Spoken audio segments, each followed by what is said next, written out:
غیبت کیا ہوتی ہے؟ اس کی تعریف کی جاتی ہے عربی میں ذکر کا اخاک کا بما یکرہ، اپنے کسی بھائی کا ایسے حالت ایسے الفاظ میں تذکرہ کرنا کہ اگر اس کے سامنے یہ بات کی جاتی تو اس کو ناپسند ہوتی، یہ غیبت ہے۔ اگر پتہ ہے مجھے فلاں فلاں اتنا برا ہے، فلاں فلاں عورت اتنی اچھی نہیں ہے فلاں، تو میں اس کو کیوں دوسروں کو جا کے بتاؤں؟ مجھے کیا ملے گا اس سے؟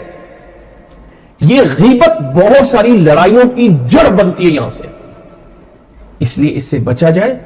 غیبت کسی کے عیب بیان کرنا، اگر تو اس میں شرارت مقصد ہے، نوٹ کریں یہاں پہ ایک چیز میں ایڈ کر رہا ہوں، اگر تو اس میں فتنہ مقصد ہے تو اس کو عربی میں نمیمہ کہا جاتا ہے۔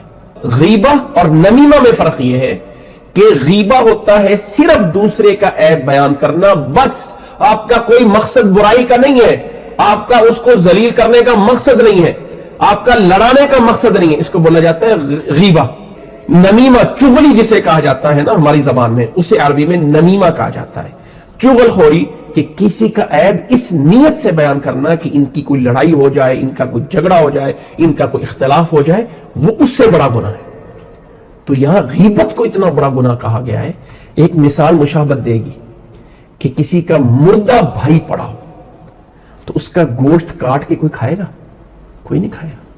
اور بھائی مردہ، اور وہ بھی انسان، اور وہ بھی بھائی، جتنا وہ بری چیز ہے نا، غیبت بھی اتنی ہی بری چیز ہے۔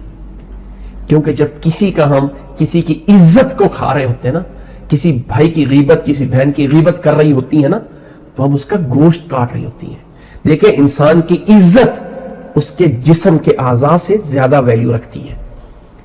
کسی کی عزت، کسی کی جو عزت ہے نا، عزت نفس، وہ اس کے جسم کے زخم ہونے سے زیادہ ہے۔ وہ ایک شعر بھی عربی کا سنا ہوگا نا، اس کا مطلب یہ ہے کہ تلواروں اور نیزوں کے نشان مٹ جاتے ہیں، لیکن کسی کی زبان کی اور باتیں کی ان کے نشان نہیں مٹتے۔ تو جو باتیں اور تانے ہوتے ہیں نا بعض دفعہ، وہ کبھی کبھی دل کے اندر چپ جاتے ہیں۔ تو یہ جب ہم غیبت کر رہے ہوتے ہیں نا، تو اس کی وہ والی چبنے، وہ والی سائیڈ جو اس کی عزت والی سائیڈ ہے، اس کو ہم کھا رہے ہوتے ہیں، اس کی عزت کے مردے کے گوشت جو کاٹ کے کھا رہے ہوتے ہیں۔ اس کو تشبیہ دی گئی ہے۔ پھر فرمایا لوگوں اللہ سے ڈر جاؤ، اللہ سے ڈر جاؤ۔ یہ ہے وہ اصول جہاں سے مسلم معاشرے میں دراریں پڑتی ہیں، اختلافات ہوتے ہیں۔ اسلام ایک ایسا دین ہے جس نے اللہ کے حقوق پورے کرنے کے ساتھ ساتھ بندوں کے حقوق بھی پورے کروائے ہیں، اور جہاں سے راستہ نکلتا ہے برائی کا، وہ راستے بند کیے۔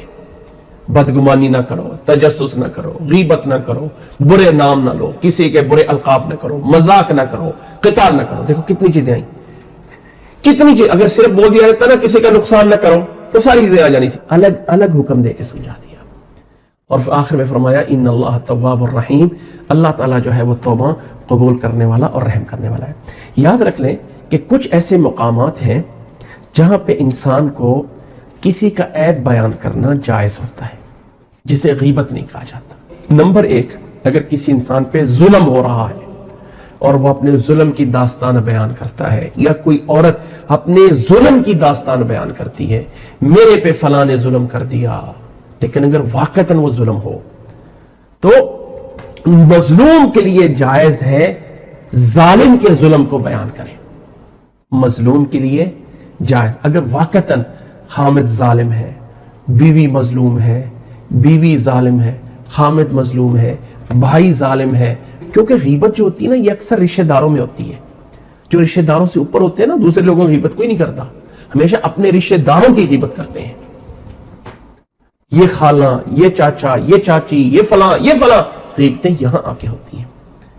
تو ہاں ظلم ہے تو اپنے ظلم کو بیان کر سکتے ہیں، اور وہ بھی اس لیے کہ ظالم کو ظلم سے روکنے کے لیے۔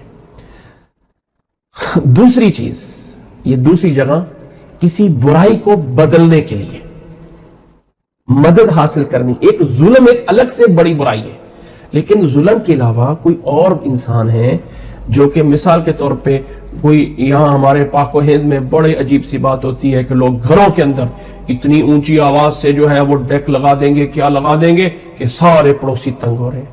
آپ جا کے کسی دوسرے سے کہیں بھائی یہ برائی کرتا ہے، اور آ کے اس کو مل کے جو ہے وہ روک دیتے ہیں، یا کسی دوسرے کو کہیں کہ یار یہ میری سفارش کر دو، یہ ایسے کام نہ کیا کرے. تو کسی گناہ کو روکنے کے لیے کسی سے مدد لینی ہو تو اس میں بھی کسی کی برائی بیان کرنا گناہ اور غیبت نہیں ہوتا. تیسری چیز ہے فتویٰ لینا. کسی مولوی صاحب سے بات پوچھنی ہے، فتویٰ لینا ہے، کسی عالم سے، کسی مفتی سے فتویٰ پوچھنا ہے، مسئلہ پوچھنا ہے، اور آپ بتا رہے کہ فلانے بھائی نے میرے ساتھ یہ کیا، میرے خامد نے میرے ساتھ یہ کیا، میری بیوی نے یہ کیا، تو اب آپ نے فتویٰ لینا ہے، مسئلہ پوچھنا ہے، تو آگے والے کے جب تک آپ پوری کھل کے نہیں بیان کریں گے تو مسئلہ وہ کیسے بتائے گا؟ اگر کسی کے وراثت کے مسائل ہیں، بہن کہے کہ میرے بھائی نے میرے حصے سارے کھا لیے، تو بھائی کا عیب تو بیان ہو رہا ہے نا.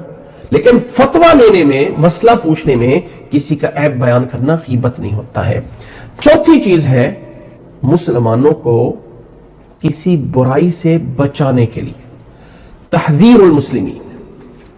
آپ کو پتا ہے کہ جو لوگ فلاں جگہ پہ چلے جائیں گے نا، فلانے کی شادی میں، فلانے کے ایونٹ میں، وہاں جا کے ان کے ساتھ برا ہونا ہے، وہاں سے ان کو روک دو، بھائی او بہن وہاں نہ جانا، یہ ایسا ہوگا، فلاں جگہ پہ نہ جانا، تمہارا نقصان ہو جائے گا کیونکہ وہ ایسے ہیں. اس میں کوئی حرج نہیں، یہ بھی اگرچہ گناہ سے روکنا ہے، لیکن سائیڈ تھوڑی سی اور ہے. اسی کے اندر مشورہ بھی آ جاتا ہے. کوئی آ کے پوچھتا ہے کہ میں فلاں جگہ پہ رشتہ کرنا چاہتا ہوں، بیٹی کا، بیٹے کا، فلاں کا، بھائی کا، بہن کا، وہ لوگ کیسے ہیں؟ اب آپ کو پتہ ہے کہ وہ برے ہیں، تو یہاں اگر آپ بتا دیں کہ فلاں انسان کا ان سے معاملہ ہوا اور انہوں نے یہ برائی کی، تو اس کو غیبت نہیں کہا جاتا.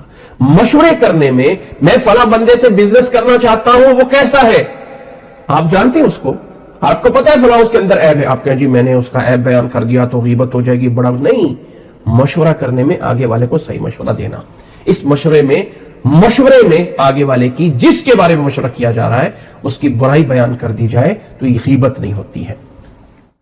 اسی طرح پانچویں چیز، ایک ایسا انسان جس کا گناہ سب کو پتا ہو، میڈیا پہ کھڑے ہو کے بری باتیں کرتا ہو، اپنے گناہ کو ساری دنیا کو دکھاتا ہو، تو ایسے کسی انسان کا گناہ بیان کرنا یہ اس کی غیبت نہیں ہوتی. یعنی جس انسان نے اپنے گناہ کو خود عام کیا ہوا ہو، تو ایسا انسان جس کے گناہ سب لوگوں کو پتا ہو، اس کا گناہ کا ذکر کرنا یہ غیبت نہیں ہوتی. اور آخری اور چھٹی چیز یہ ہے کہ کسی کی پہچان، کسی کا کوئی پہچان ایسے الفاظ سے بن جائے، جیسے کہ وہ احادیث میں راوی آتے ہیں، اعمش آتا ہے، اعمى آتا ہے، اعمش اور اعمى، یہ نام اچھے نہیں، لیکن ان کی پہچان ان لفظوں سے لوگوں میں نام یہ پڑ گیا. اب کسی کا نام جو ہے وہ شریف ہو اور اس کے کام بڑے برے ہوں، تو اب نام کا کاموں سے تو کوئی تعلق نہیں ہے نا. تو بعد دفعہ کسی کا نام ایسے پڑ جاتا ہے. وہ ہمارے گاؤں میں ایک لوگ ہیں، ان کا نام ہے ہاتھی والے، یعنی ان کا پیچھے جو ہے نسبت ہے، یہ فلانا کون، وہ فلانا ہاتھی والے. تو اب ہاتھی تو بڑا جانور ہے، لیکن اب وہ پہچان بن گئی. تو اگر پہچان میں کسی کا نام کوئی برا ایسا آ جاتا ہے تو وہ غیبت نہیں ہوتی. یہ 6 جگہ ہیں جہاں پہ غیبت نہیں ہوتی. اس کے علاوہ کسی کا عیب بیان کرنا جائز نہیں ہے.